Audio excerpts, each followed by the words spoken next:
నాగర్ కర్నూలు జిల్లా ఎత్తం సమీపంలో శ్రీ రామలింగేశ్వర స్వామి ఉత్సవాలు సందడిగా సాగుతున్నాయి. ప్రతి ఏటా సంక్రాంతి రోజున ఈ వేడుకలు నిర్వహించడం ఆనవాయితీగా వస్తోంది. తెలుగు రాష్ట్రాల నుంచి భక్తులు పెద్ద ఎత్తున తరలివచ్చారు. స్వామివారిని దర్శించుకుని మొక్కులు తీర్చుకున్నారు. ఇక్కడికి రావాలంటే దారి కూడా లేని అడవుల గుండా ప్రయాణించాల్సి ఉంటుంది.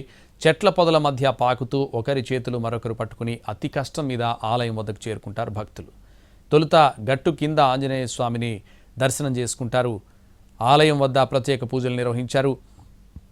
ఎత్తం కొండ్రావులపల్లి గ్రామ యువకులు సొంత ఖర్చులతో అన్నదానం చేశారు.